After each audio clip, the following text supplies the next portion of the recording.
Good afternoon, everyone, and welcome to today's live market analysis, 9th of February. This is Jitan speaking, and it's a pleasure to be here once again. So it's been a bit of a quiet week, to be honest. Not a lot of news announcements on the calendar. Markets have been slightly range-based after such huge volatility. However, there have been some trades intraday and end of day that I'm going to cover over the next 30 to 45 minutes. And as always, just want to start with a brief analysis of kind of what's been happening on the fundamental aspect and also the seasonal basis, which a lot of you already know that I like to review every single month just to see what is happening and what are the probabilities of things happening over a period of time. Also look at some of the technical analysis charts of things that I'm looking at right now and things that I'm waiting for in terms of triggers and price setups. Also some recent trades and outlook, and of course a bit of a recap as well. So to begin with, let's have a look at what we were discussing last week and really what's happened within the past week. And this is always a very, very good exercise to understand what has changed in the last week in the markets, if anything has changed or if it hasn't changed, just so you understand what theme you're playing to. Of course, we're all technical traders here, but the real art of trading is to marry up the fundamentals and the technicals, and it's important we understand what the current theme is in the market so we can trade accordingly. And as you'll see here, the dark blue comments are the ones that we mentioned last week, and the light blue comments are the ones that I've actually just updated today. So last week, we talked about how the market was at key turning points, and is the market going to turn at this point, or are these retracements likely to continue? And what we've experienced so far is a bit of a risk-off mentality. Non-farm payrolls, whilst they were a little bit mixed in terms of they were slightly better number, but there's also slightly worse numbers on the underlyings as well. So it's a bit mixed, and we had a big sell-off in the US dollar. And the focus is slightly shifted away from commodities. You have to remember everything that caused the huge volatility we've experienced at the beginning of the year, but actually for the past quarter of the last year, 2015, was to do with commodities. And I think that's personally taken a bit of a step back right now, and the focus has come back onto the Fed and whether they are actually still going to increase rates throughout the year, and also has turned onto the Bank of Japan as well in terms of their quantitative easing, which really just didn't do anything a few weeks ago, but is also a really good sign for traders that potentially dollar yen has got a lot further to fall. But we'll come on to that a little bit later on. So I think you have to understand what caused all the volatility and how everyone is positioned right now. It's still a bit range based, although euro dollar euro has broken out quite significantly to the upside and presented some good trading opportunities. But we also have to remember that in such a range-based market, the market would always go and find the stops to hunt and to trade those, which is really what happened in the euro. But the euro is finally broken out, which is good. Let's run those stops, and I think really going forward it's going to be the yen that's in focus, and any Fed announcements up and coming.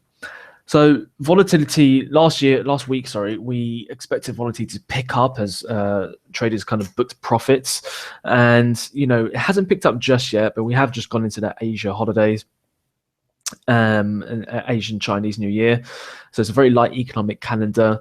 So we're not going to experience probably huge volatile moves that we have experienced. And that's important to know when you're trading as well, because a lot of people will have targets so far away, expecting the volatility to continue, but you've just got to understand what kind of market condition you're in. It's probably going to take a lot further for you to hit your targets than it did at the beginning of the year, for example. So just as long as you go in with that expectation, then you're not going to fiddle around with your trades and cut your winners and let your losses ride and all those kind of things that traders deal with on a daily basis. So trying to build an anticipation of what the market is going to do and an expectation of what the market is going to do is very important for you in terms of sticking to the trade and following your analysis.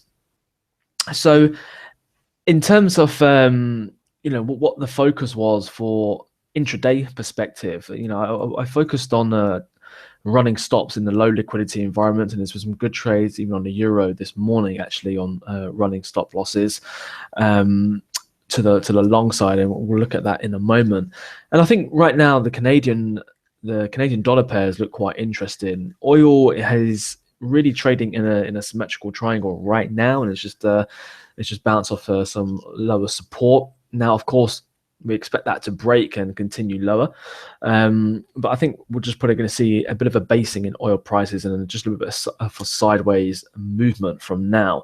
So that will make the Canadian dollar pairs quite interesting as a cross pair. So really focusing on dollar CAD and the euro pairs and also the yen complex. From an end of day perspective, we talked about focus on the structural retracements. Markets were in retracement modes, but I said to wait for the 3 to 5 wave retraces before you start positioning themselves accordingly. And then a lot of the commodity pairs like the Aussie and the Kiwi, we've had the 5 wave retraces, and some of the other pairs we've had the 3 wave retraces. And for me personally, at this point in time, because the technicals aren't really trading with the overall theme of what I'm seeing, I tend to go in smaller risks just until the theme presents itself, and I can always add on into the trade on a lower time frame. So for me personally, as there's no clear theme in terms of fundamentals and technicals, I always wait for the move first and then position myself accordingly, just in case of we get a potential fake out. So of course we've got the seasonal monthly averages here on the right hand side, and they followed the January seasonals very well. And really what we're looking at in February, March is that we do see some bullishness in the euro. As you can see, it tends to print positive months in February and March and April, in fact, which is also good because euro has just broken out of clear resistance and looks fairly bullish. Pound, again, February, March is not the best months for the pound. It tends to print negative months, and the pound could be quite interesting with the Brexit and the potential of leaving the EU, and the uncertainty over that could cause some more pound shorts. Again, from a technical point of view, a lot of shorts have been flushed out already on the current retraces, so this could be an opportunity to get back into the short side. Again, we've got to wait for the technical picture to align up as well. And really, most of the other pairs are quite mixed in terms of the US dollar and some of the commodity pairs, but generally speaking, from February, March, April, the commodity pairs start to be a little bit more bullish on average. Of course, this is on average, and there's certain things happening in the markets right now that don't happen every single year. But there is a seasonal average in the commodity pairs right now, so we can't afford to ignore that. If we get the fundamental seasonals and technicals lining up, then hey ho, that's definitely a trade that we want to be aggressive with and really try and ride for a long time. So that's what the seasonal averages are saying right now. And there's some, just on the seasonal averages alone, there's some really good technical and seasonal trades that have been setting up, and I'll come on to that in a moment. But before we look at the technical picture, I just want to have a look at the quick fundamentals of what's been happening over the past week, and then we'll look at the text after that. So some of the biggest things on the fundamental side is the fact that the 10-year Japanese government bonds have moved to below zero. So that is really indicating a strong risk-off mentality and a real flight to safety. And that's really where the current momentum is. Okay, and that's important to know because we really want to be selling into any of the retraces we get on any of the risk assets, like indices, for example. So really focusing on what the momentum and the sentiment is right now will just help you get back into the trades, the technical trades, and get that positive reward to risk. In Australia, business conditions and business confidence came in lower than expected and lower than their prior conditions. And Aussie's been interesting because we've had the 5-wave retrace. It's still, for me, Australia, whilst it's doing fairly well domestically, they are really susceptible to external factors and influences. So whether it will bounce here or not is still undecided. But I do think we've got some further further bullishness to come in at commodities, to be quite honest. And I'm not saying that the whole commodity super cycle is going to turn around. Definitely not. But I do think we'll probably see a little bit more of a rally over the next few months in order to get positioned short again, maybe later in the year. On the New Zealand dollar, the IMF have come out recently and said that the Reserve Bank of New Zealand should be ready to ease further if necessary. So that's an important one as well, because Kiwi's been rising. So it could be a good opportunity to get in early in terms of the expectation. I don't think all the expectation of that is priced in already, but that could be an interesting one to watch. The International Energy Agency quoted the fact that they see oil stocks building throughout 2016. This coupled with the US dollar strength, they see it hard to see a significant rise in oil prices. And as I said before, I don't think we're going to see a massive rise, but maybe we have seen a little bit of a bottom, if not at least the market going sideways for a while.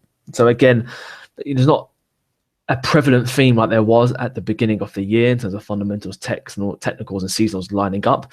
But after the huge volatility, we've really just got to wait for those. We've got to wait for clear direction in the commodities and from the Fed and also from the Bank of Japan. So let's just have a look at some of the technical things that are happening right now, and just remember the seasonal patterns that we were looking at just a moment ago. And I'll just put this up just to remind you as well. And seasonals are absolutely fantastic, not only in FX, but also in stocks and indices and especially commodities. And so you can see February, March, April tends to be bullish for the euro, tends to be bearish for the pound, February, March. And we tend to see a bit of a rise in commodities over that period of time, same period of time as well. So those are the key ones that are happening right now. So I just want to have a look at some of the charts and see what's been going on. So you can see the euro dollar. It's really just broken through this triangle wedge formation that we experienced over the past 3 months. And as I said before, this is not really the ideal time to trade intraday, but as I said, you want to be trading the stops and running people's stops on the intraday timeframes. From an end of day perspective, there wasn't a lot to do until it broke out, and you'll see here that the market broke out this significant high point. This significant high point here, and now really this is the line in the sand. If we start to see the price come below the 200 moving average and that high point, then we could see some further bearishness, especially if the ECB decide they need to act again in terms of quantitative easing. But for right now, the bulls are in control. I haven't loaded up on anything long euro base just yet. It is finding some resistance here, but on the lower time frames, what you'll see is the fact that once it took out this high point here, this previous high, really your next trade was on the 4-hour chart and was this retrace here. Beautiful stop hunt on these lows. So whoever went long here just got in a little bit too early. All the traders were along here. They've moved their stop losses up. The market came down, ate all those up, and the professionals came in. Beautiful trade here to the long side. Okay. Also experiencing something similar in this morning, where we just bounce off. Actually, take it to a lower time frame. Sorry. So we just exact same setup, just on the different charts. Chart before was a 4-hour. This chart is a 10-minute. But we took out this low point here, came into the 200 period moving average on the 10-minute chart. We load tested and we have that move higher. This is not a trade that I'm looking to hold forever. Most of it's already banked. So I'm going to leave some of it to see if we continue running higher, because on the daily chart, really the next level of resistance is quite a way away, around the 1.14 level. Okay, so there is still room for this to move higher, but again, I'm not positioning myself on an end of day basis, because I do feel there's other things happening in the market where this is just really running people's stop losses. So that's the view on euro. Okay, the momentum is to the upside, so we have to be looking at long positions on whatever time frame you guys are trading. And given the fact that the seasonal averages are bullish over the next few months, this could add just further weight to the market, just just going higher as we progress up to the upside. Okay, but again, it'll be interesting to see how this market reacts. The whole of Asia is pretty much on holiday, so we don't have a lot of volatility in the markets right now. But let's see how the US market opens today. Interestingly, with the euro, whilst we're on the euro, before we move on, and I see your question there on the British pound, and I'll come on to that in a moment. But with the euro, really, you want to be buying euros against the commodity pairs. You'll see that euro Australian dollar, even from this point here, where it just broke through this high, just came to retest, started to move higher. And really on intraday time frame, it's been fantastic to trade. You can see, fundamentally, euro data has been pretty good. Aussie data has been pretty weak. So that's really been the trade over the past month or so. EuroCAD hasn't really shifted a lot because of oil prices potentially basing. So really, you want to be looking around kind of Euro Oz or Euro Kiwi, to be quite honest with you. And it was a nice inside bar trade here on the Euro New Zealand. So with Euro, still undecided against the US dollar, but you have to be looking for long positions. There's no point trying to second guess this market or trying to get it right. It's moving up, and I'll be looking to buy Euro against some of the weaker pairs, such as the Aussie and the Kiwi, for example. Even the pound potentially as well. You see Euro pound, it just kind of tested the 20-period moving average and started to move higher. And if you look at euro pound, I mean, there's not a lot of resistance in the way. So I mean, the next level of resistance really on the weekly chart is probably the 200 moving average and the 79 cents level. But again, it's not as clear cut where the next levels of support and resistance are. I mean, I think if we look at some of the fib analysis, okay, we're just coming up into the 1.618 level.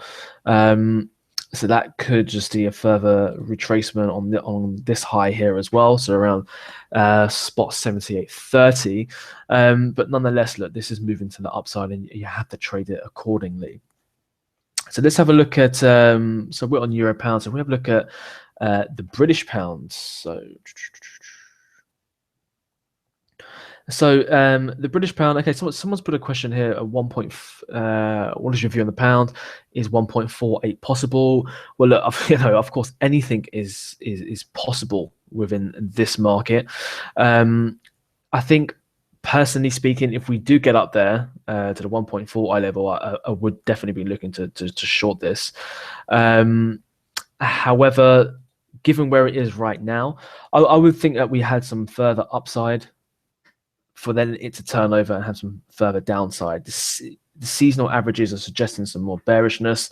We've got the fears of Brexit as well within the market, and really you just want to be looking at some of the market headlines. I think it'll be trading back and forth based on any kind of new polls that we start getting in on the referendum, which is potentially forecasted for June. So I think pound's been a bit quiet recently because of everything else that's been happening in other markets.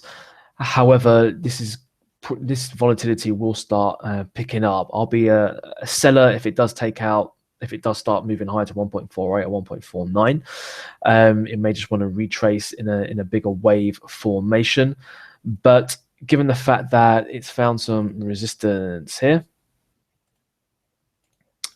if we did find resistance there, as we have done, if it did come up and retest, I have a sneaky suspicion if it did retest here, I would look for a long position if it rejected the 48, came down, and just wanted to go up to the 1.5 level, because domestically, as an economy, it's doing very, very well. It's just the fears of the EU vote.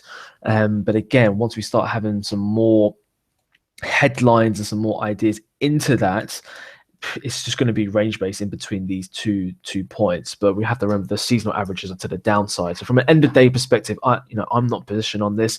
Even from an intraday perspective, I haven't been positioned on this because it is just wait and see. Ideally, what I would like is is for it to move higher. You can see we've come down 1, 2, 3.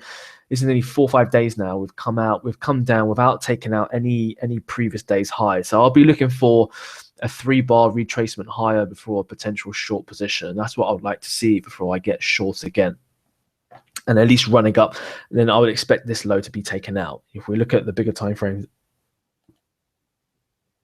like the monthly chart, for example, you can see that we've run into support, but there's so many big support zones here that we could easily run a little bit further to the downside. Okay, so the market seems to have a funny way of just wanting to test previous levels of support and resistance, and really we've only tested the first level, which is this low point here. So I would be looking for some type of short position to at least test these lows here. If I'm wrong, I'm wrong, but if I'm right, there's a healthy reward to risk within those trades there. But with the pound a bit mixed here right now. Okay, we've had a retrace. It's not convincingly moving down to continue the impulse cycle lower. But if we look at some of the cross pairs, you can see that a lot of them are starting to base around these support levels. So as a pound Oz looks like potentially, you can see here this kind of inverse head and shoulders kind of pattern setting up. We could see some further upside in pound Oz. If we look at pound against the Canadian dollar, you can see he's just struggling here on the 200 moving average. To me, this is just a little bit sideways. There's not really a lot going on there, to be quite honest with you. I think pound yen. So some of the yen pairs will be quite interesting with the Bank of Japan, but you can see that a lot of them, especially pound yen, is kind of, if it comes down to this level again, I'll be looking for a potential long position if I just take that out to a higher time frame. So you can see that this low point, if it does come out, I'll be looking for a potential long position here. If it does completely break through, then I'll be looking for a short position. But pound yen could be quite interesting. I mean, we've had the 1, 2, 3, 4, 5 wave retrace. We are due an ABC retrace higher before an initial move lower. But from a horizontal technical point of view, I'll be looking for long positions around here. And we've got the weekly 200 period moving average. It's not something I trade a lot, but it is there. Okay, and this would be quite interesting if we got a weekly setup, and if pound started to become bullish over the next few months. This could be a very strong long-term trading opportunity. If you see here what's happened, this is the first wave, second wave. This is a wave 3, and we're potentially in this wave 4. So we there's still room to breathe from a longer term perspective. If we get price action triggers around this point here, for it to move a lot higher. Again, I would want to see some fundamentals start lining up with this. And we're on the 38% retrace from the previous swing low to the swing high. And again, that swing low was printed in 2012 to 2015. So that's a 3-year trend there. And we just retraced 38%. So this could be a good position for potential long positions. But again, I would wait for the fundamental picture to align. You may not catch the very bottom, but you know full well that you are close to a bottom. And if the fundamentals start lining up, then that is the trade to be in. Okay. Let me just take that to the daily charts. So pound New Zealand as well. Now with pound New Zealand, I was looking for this support level to be tested because it's such a beautiful support level. You can see we have some very, very clean touches at this high, and this high. And it just seemed that the market wanted to come down and test that level. So I have been looking for some shorts on this. And I'm holding over some shorts. So over a few weeks ago, we talked about taking a short here at the 50 moving average, just holding on to that. Hasn't really moved a lot. It seems though it's struggling just to break through this low point here. But again, it's something to hold on to. Strong, healthy rewards risk if it does get down here. If it does manage to get down here, again, I'll be looking for long positions. And what you're seeing is here with a British pound as well. There's some key support levels on pound New Zealand, pound yen, pound dollar, that really, if they all hit at a very similar time, then that could be a strong indication of a potential buying opportunity on the British pound. But again, as I said, I want to see the fundamentals change as well and see how the Brexit is expected into the market and is priced into the market. Okay. Not really a lot else. Pound's been much better against some of the Scandinavian actually cross pairs. So your pound SEX and your pound DKK, for example, you can see those have been selling off quite a bit actually, especially with the Danish kroner. Beautiful trading setup here, very correlated to euro pound, or the inverse of euro pound. But nonetheless, still potential trading setup. So again, I'll be looking to sell the weak and buy the strong. Danish kroner has actually been very, very strong. It's been doing very well against the British pound and even the US dollar and the euro as well. So there is something there which a lot of people don't talk about, but nonetheless, it's a currency pair. There's a trading opportunity, and there's a fundamental and technical case for the Danish kroner. Okay, so let's have a look at dollar yen. And for me, dollar yen. So I had a question there. Is it time to buy US dollar against the Japanese yen? For me personally, from a technical point of view, we've run into some support.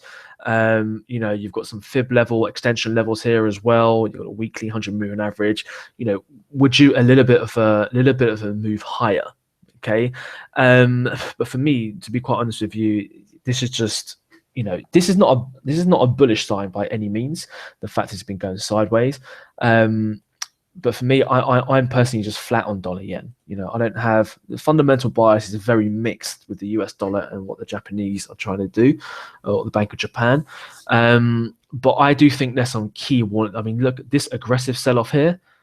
Okay, this aggressive sell-off, that is not a bullish sign, right? It's not a bullish sign whatsoever.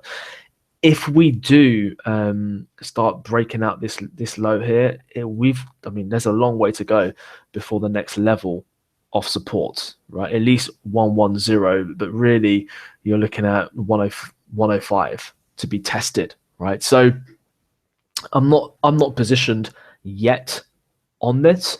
I want to see just a little bit more action with the Bank of Japan.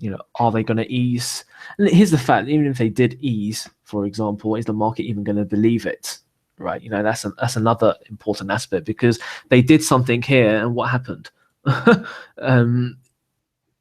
don't have unlimited reserves, but they caused the market. They caused the yen to weaken here. Great, that's what they want. But then what happened? Probably most of your hedge funds and professional sellers came in, took it all lower. Took it much lower because they don't believe the Bank of Japan, right? They're testing them. They can only do so much, and this whole rally up has been most of the Bank of Japan, easing the whole time. So, given if you look at the chart, just given the fact that we've moved a lot higher, I think from a technical point of view, we've got more bearishness to come. But I would want to see some more technical confirmations for me to initiate a short position and some fundamentals as well. But these kind of trends, that never lasts, right? So for me, I would be a buyer at 110, 105. For me here, still a little bit too early with all the volatility that's been happening so far. Now, if we start moving higher, we start printing in some higher lows, and if I start to see that buyers or sellers are failing and buyers are coming into the market, then that will definitely be a more interesting trading opportunity to take to the long side. So for here, for example, in this consolidation, buyers or sellers aren't winning. Sellers had a chance to take out all these stops here and continue the market lower. They failed, closed higher. That's your long position, right? So if we get a sideways movement or we get upside movement, I'll be waiting for the buyers to buy into any weakness, and if they win, then I'll be looking to take it long, right? So again, the key is in the price, but it's not a major focus for me right now. Okay. So that is dollar yen. Just having a look at the Swissy, in fact, whilst we're on the US dollar. So again, for me, I'm an intraday seller of dollar Swiss. I think we're next level of support is going to be the 200 period moving average. It was a key component here as resistance, broke through support. So again, it may just want to gravitate towards this level. So I'm an intraday seller of US dollar against the Swiss franc. And up until that level there. Once we get to that level there, then we'll just have to wait and see. Again, we've got some key fib levels here as well. We've got some nice extension levels, marrying up to somewhere close around that one-to-one extension, around the kind of 97 cents level, or francs level. So at 0.97. So the market will probably just want to gravitate towards this cluster of support here. If we do get to this point, then I'll maybe looking for a long position. But really, what we see from a seasonal point of view. So I'll just get this seasonal chart up. What you'll see here. So let me just do this way.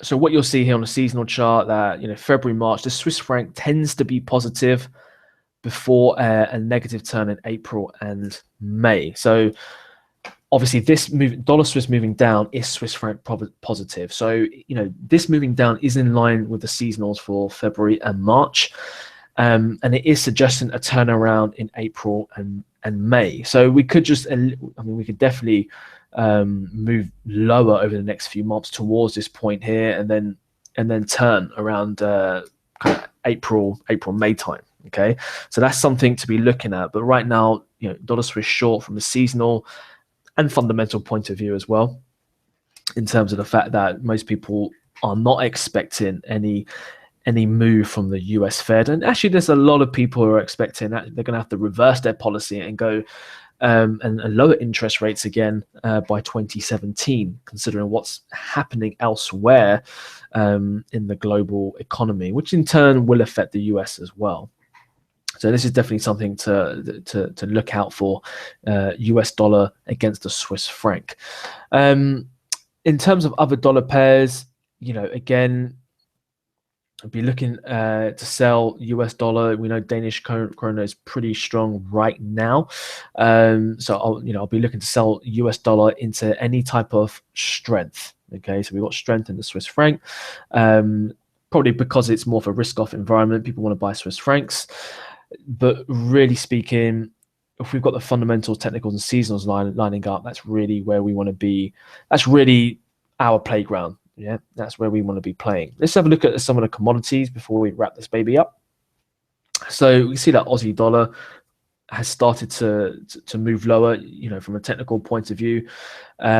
We had the 5-wave retrace. So a lot of people would want to sell off the 20, considering what happened here. It ran the stops here on the lows, probably at least looking for a move higher. Even at the 50, it just didn't look right. So again, 1, 2, 3, 4, we had the 5-wave retrace. It came and tested this support level here, and now we're starting to sell off, right?